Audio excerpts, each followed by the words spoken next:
Ito na, new journey mga bap. Ayan, mag-coffee muna tayo mga bap.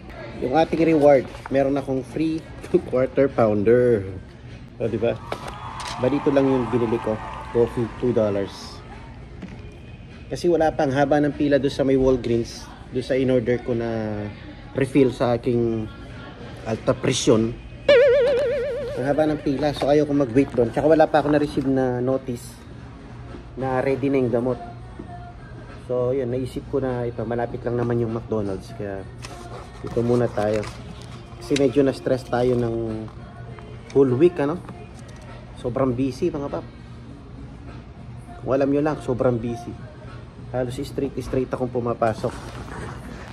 Orientation dun sa new job natin. Tapos pumapasok pa rin ako dun sa current job natin. So yun ang update mga pap. Kaya hindi tayo na masyado nakakapag-upload at saka nakakapag-vlog. Pero yun, hopefully aayos din mga pap. So yeah, maraming nangyari. So maraming kwento. Pero as of now, kain muna tayo ng burgers. Ang ating favorite burgers syempre.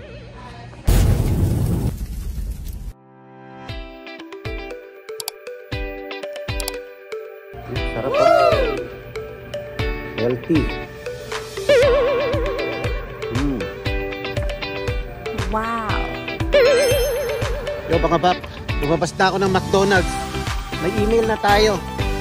So, punta na tayo sa Walgreens. Ayan ang pharmacy dito, parang ano, Mercury ganon. So, banda ron may Dynasty mga bap, masarap din kumain doon sa Dynasty.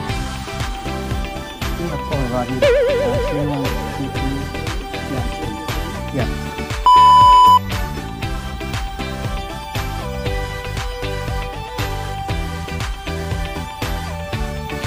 And yo, what is up mga bap? What is up? Ganingaldo. Ganing araw dito mga bap. Time check 4:55. Bumaba na si manager. Opening manager na naman siya ngayon. So today is Saturday mga bap. Yun, January 18 na mga bap. And this day is the day na tayo ay papasok sa ating second job, new job. Hindi ko pa alam. Ito yung in-applyan natin na SNF or Skilled Nursing Facility mga bap. So kasama sa onboarding requirement is yung orientation na kung saan may mga pinirmahan kami. Ang dami na pinirmahan. That's why last week so super busy ako. At the same time pumapasok pa rin ako doon sa current job natin, ano. So last week talagang super busy, stress, anxiety. Yun, talaga sobrang busy kasi naglilingon ako. Yung nag-aasikaso ko nung yun nga, yung bagong in-applyan natin. Kasabay nun is orientation sa umaga, tapos dumidiretso ko sa work natin sa yun, yung current job natin until 12. So 1 week yun nangyari mga bap. So pagod, stress, lahat na. And kaya hindi ako masyadong nakapag-vlog. Alam ko meron ako mga clip. So this day is another day. So this is the first day. Iti-train tayo ngayon sa floor. So ipapakita na nila kung paano yung routine. Hindi ko alam kung magsha-shadow lang tayo or what. Pero yeah, this is the first day na papasok tayo sa floor as CNA mga bap. So good luck and update ko kayo mamaya. Although hindi tayo makakapag video sa loob, violation yon, HIPAA violation, ano. Kwentuhan ko na lang kayo, i-update ko na lang kayo kung anong ganap. Siguro dahil every facility is different, ano. Yung meron naman na tayong pinasukan na skilled nursing facility, which is kung saan tayo nag-clinicals nung CNA tayo, nung CNA gumawa tayo ng program. Skilled nursing facility rin yun. Itong papasukan ko ngayon is skilled nursing facility rin. So siguro meron naman pagkakapareho kung paano yung routine nila. Pero for sure may pagkakaiba kung paano nila ginagawa. And yun na nga alamin natin ngayon. Bali 4 days yung orientation, yung floor orientation. And then next week, yun na yung schedule ko for the knock shift. So knock shift nga pala yung nilipatan ko mga bab. So sa mga hindi nakakalam, yun yung night shift. or third shift na nag-uumpisa ng usually 10:30 to 6:30 or 11 to 7 ng 11 ng gabi to 7 AM ng umaga. So depende din sa facility na a-applyan nyo. So itong na napasukan natin is start siya ng 10:30 ng gabi and hanggang 6:45. So may allowance daw ng 45 minutes for endorsement. Kaya 6:45. So 8 hours pa rin siya and 5 days a week. So hindi ko pa mag-gets kung ano yung schedule ano. Pero may parang sinabi sa amin na rotation. So walang fixed na walang nakaset na schedule. Unlike dito sa dati kong work, ang schedule ko talaga is fixed ng Friday, Saturday. Doon parang nagro-rotate. So hindi ko pa masyadong maintindihan kung anong rotation sa mga healthcare, no? Rotation schedule sa healthcare. So sa mga nakakaalam, please comment down below. Explain ng brief kung paano yung rotation, kung how it works. Pero mamaya for sure magtatanong din ako doon sa mga makakasama ko sa work, doon sa magte-training sa akin. Tatanong ko kung paano yung rotation schedule na sinasabi.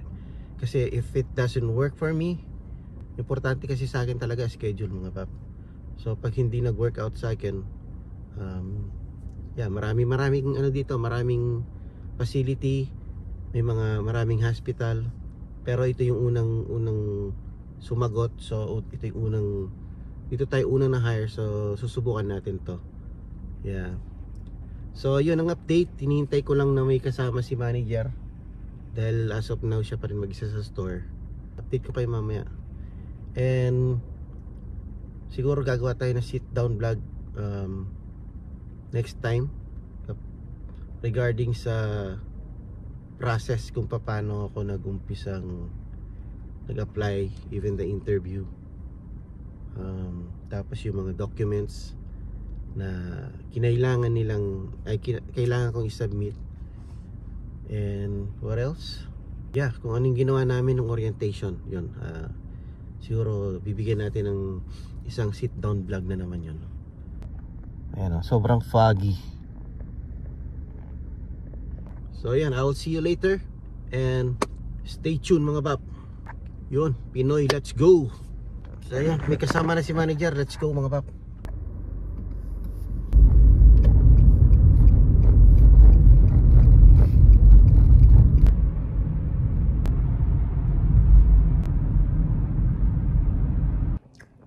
Coffee muna tayo, mga bab. Yo, mga paps, ayan. Yun, mga pap, 5:55 mga bab. Kakatapos ko lang na gayak, nagbalot ng ating babaunin dahil hanggang lunchtime tayo doon. And pasok natin is 6:30. Since 6 minutes lang yung biyahe, mga bab. Ang gayak natin, naka-scrub suit tayo. So walang color, whatever color ng scrub ang gusto mong isuot, pwede. Pero siguro bibili tayo ng mga scrubs kasi di na pwedeng pa t-shirt doon. So kailangan natin mag-invest ng mga scrubs. So yan lang ang ating attire ngayon. So yan na, we are CNA. Woo! Our first duty na CNA na yung title natin. So let's go.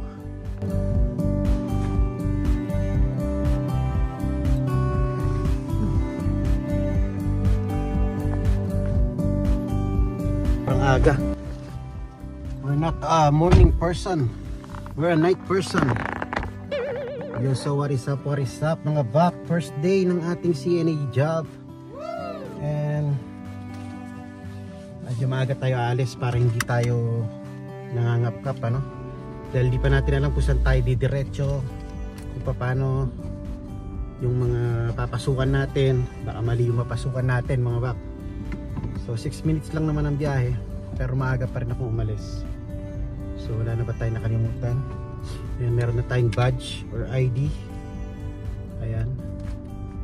Ayan, may tubig. May dala tayong pang support mamaya kung sakaling gutumin tayo. light lang, tinapay lang, tsaka tubig ang dala natin mga paps. Pero hindi naman ako nagwo-worry kung magugutom ako, kasi yung katabi nung facility mga paps is Filipino restaurant, bagong Filipino restaurant. So one of these days siguro may vlog natin, vlog natin yung restaurant na yon. Kaya yon, ito medyo mixed emotions, ano, my first CNA job. So ayun, January 18, first CNA job natin sa US. And yun, mamaya update ko kayo dahil maaga naman ang uwi natin, 2:45. Diretso na tayo dun kay manager kasi parehas kami ng schedule ngayon. And after that, yung mga bata is nag-aaya mag-nood ng sine.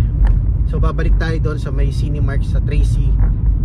Doon lang yung nagpapalagay ng yung nagpapalabas ng Filipino movie. Meron yata silang papanoorin, Breadwinner, yun yata yung gusto nilang panoorin. So yeah, plans talaga namin lumabas ngayon weekends. Kasi nga, since itong pumasa tayo ng state test is hindi naman supposed to be magse-celebrate kami, kaya lang medyo masama yung pakiramdam nung bunso ko last week. So this week sana lalabas kami, this weekend. So unfortunately may pasok naman ako.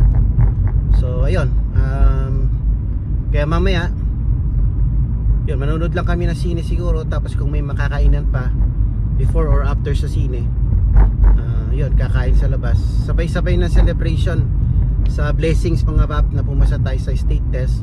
At the same time, eto, meron tayong new job as a CNA. And napaka na-overwhelm ako kasi nga kung napanood yung last video, last vlog, is sunod-sunod mga pap, pagkatapos kung nakuha yung result ng ating state test, 24 hours after, pumunta ako doon sa interview. Itong job natin na ngayon, and natanggap naman ako kaagad.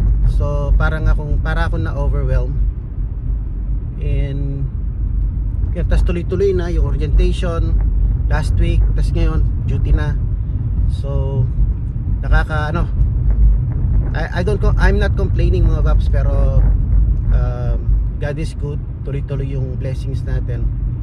Yun nga lang, sabi ko nakakapagod kasi habang ginagawa ko yung orientation doon ng umaga is pumapasok pa rin ako night shift doon sa current job natin.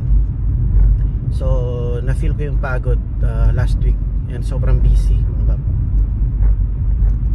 And yun, update ko kayo mamaya siguro pagtapos na ng duty, dahil di naman tayo pwedeng kumuha ng video doon at first day natin, and may HIPAA violation tayo palagi yung sinasabi. Yan, mag-ingat-ingat tayo mga babs. So as much as possible, pwede na lang natin ikwento kung ano nangyari. Wag lang yung mga cases or pangalan and mga situation ng mga patients. Bawal din yun, kahit kikwento lang bawal mga babs. So pwede tayong gumamit ng ibang pangalan or something, pero wag kang bawal ikwento, as in talagang bawal ikwento. So yeah, bigyan ko lang kayo ng medyo may update. And yeah, good luck, and I hope na maging maayos ang araw. So shadow pa lang siguro tayo nito, baka hindi pa nila talaga tayo pahawakin ng residents or ng pasyente. So yan, update ko kayo mamaya. Let's go. Dito na tayo mga bab. Di ko alam kung kanino parking to, bahala na. Let's go. Yan, let's go. Tanggalin ko na pala yung sombrero ko. Bawal naman mag-sombrero sa labas, sa loob. Yan, let's go.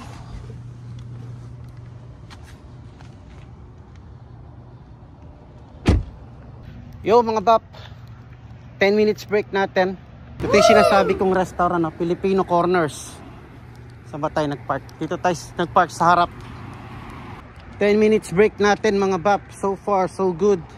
Time check is almost 10. Yan, dito muna tayo sa car. At pinabreak tayo ng 10 minutes. So ayoko sana mag-break, kaya lang nagbe-break na rin ako kasi hindi naman bayad yung 10 minutes mga bab. No, tsaka para makainom tayo ng tubig.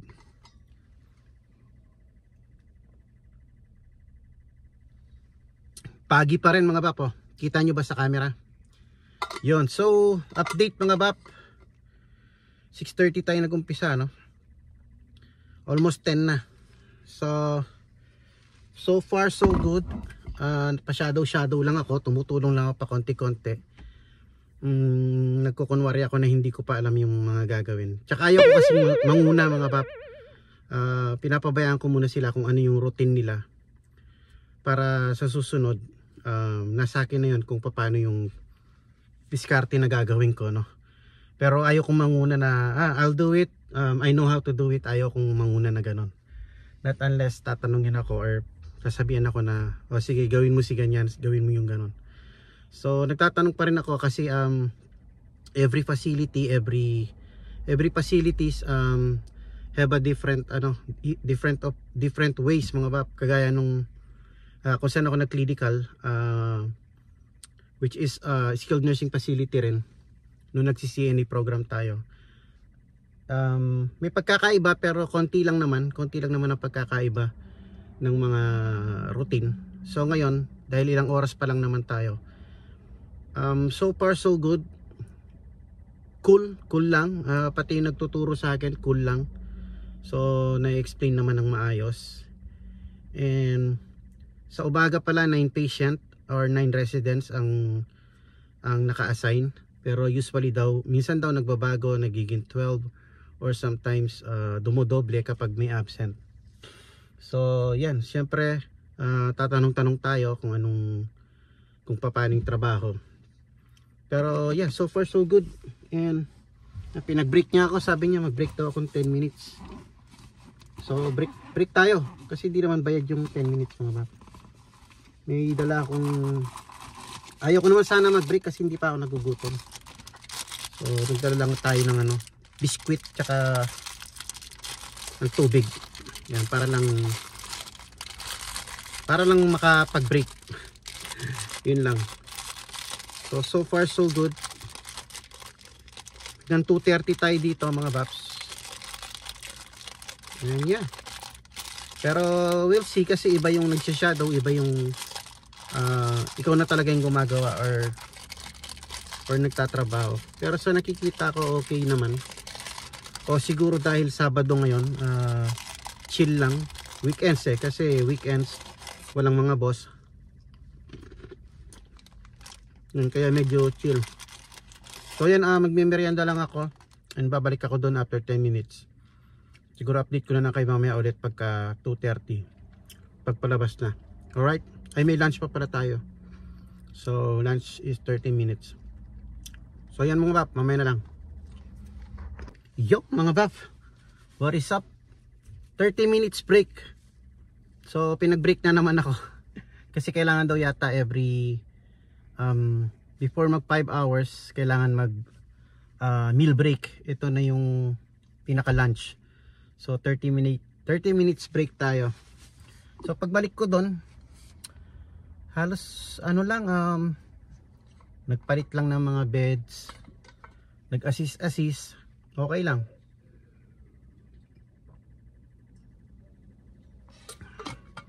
Okay lang, kung ganun lang kaya mga baps. So enjoy the process lang. Kailangan lang talaga malaman mo kung sino yung mga residents mo, kung ano yung gusto nila tsaka hindi nila gusto, yun. So ganun lang naman ang kailangan natin malaman. So far so good. Babalik siguro tayo doon 11 no? 11 kung 30 minutes 11:20 and then yeah 2:30 or 2:45 pala out na tayo. Supposed to be 2:30. Kaya lang may endorsement na 15 minutes kaya ganon. So yeah, okay lang mga baps. Okay naman. So yeah, puro okay lang sinabi ko. Yun na yun mga baps. So yeah, 30 na natin. Mainit sa loob. So bukas din ako magsusuot ng ganito. Ayan, hanggang bukas pala morning tayo. Tapos susunod na mga araw is 4:30 or 4 yata, 4:30 parang ganon. Hindi ko matandaan yung schedule ko. Basta Wednesday yun ang natin, day off natin. O yan, dahil 30 minutes break tayo, kailangan natin kumain kahit di tayo gutom. Para mamaya, dahil wala na tayong break yata niyan. O meron pa yung 10 minutes, di ko alam. Baka may 10 minutes break pa. Kaya ito, kain muna tayo. Siyempre ang paborito natin na ano na peanut butter. Bread with peanut butter. Ayaw kong kumakain ng heavy pag ganito, pag nagtatrabaho ako. Matakaw ako mga baps sa bahay. Kapag, lalo na pag day off ko, yan, nagmimita na ako, nag-ano na ako. Yung gusto kong kumain ng ganito, gusto kong kumain ng ganyan, ng adobo, ng kung ano-ano pa, kare-kare. Yung pag day off ko. Pero pag ganito na alam kong may work ako, naka-duty ako, nag-work ako, parang wala akong appetite kumain. Alam mo ba yun? Pinapag-break nga ako ulit, hindi pa ako gutom eh. Kaya lang, kasi kailangan may sundin na oras dahil nga kailangan may maiwan sa floor. Kaya kailangan ko nang mag-break. Tapos, yun naman nagtatrain sa akin or yung sinashadow ko, siya naman mamaya. Pero kung sa tutuusin, hindi pa ako nagugutom. Kaya kung gusto nilang bayaran yung 30 minutes ko, halimbawa sa gabi, ganun, hindi ako magbe-break. Kaso bawal nila sa law. Bawal sa law yun, sa labor. Masisita sila. So kailangan talagang gamitin yung break. So yun, kain lang ako, tapos 30 minutes balik ako doon, and then ayun na, uwi na tayo. Yay mga bap, we survive. Filipino food, Filipino truck. Yan mga baps. Yay mga bap, I survive. Woo! So first day working as a CNA. Not bad at all. Pero sabi nung sinado ko, yung nag-train sa akin, dahil daw Saturday and wala yung mga boss, kaya medyo chill ang labanan. Pero may time na busy rin. So kahit saan naman ganun mga bap. May time na busy, may time na hindi, ano. So yan, let's go. Diretso na tayo kay manager kasi susundin pa natin siya, tapos mamaya lalabas pa tayo, mag-watch tayo ng movie. And what else? Kakain siguro sa labas pag may time pa. Okay, let's go. Tagal-tagal nila, gutom na yung may birthday. Ayun, dito tayo kakain mga baps. Akong nagwagi. Unlimited popet tayo. Dito, kung nasasabihin yung sinabi mo last time mo. Yung chicken is good, sabi niya. Ang daming pagkain tapos ayan, tara, let's go.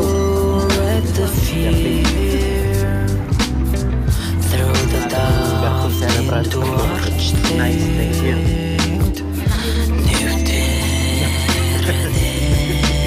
Sana yun ako nulaklok. Pwede pa na kami. Huwag na tayong magpahinga-pahinga. Kain na agad.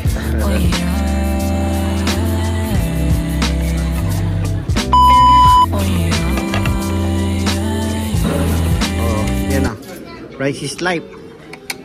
Uy, sarap. So, ayan o, may ice cream ako. Mas sweets ako dito, Babs. Yan, dami kong handa o. Yan, birthday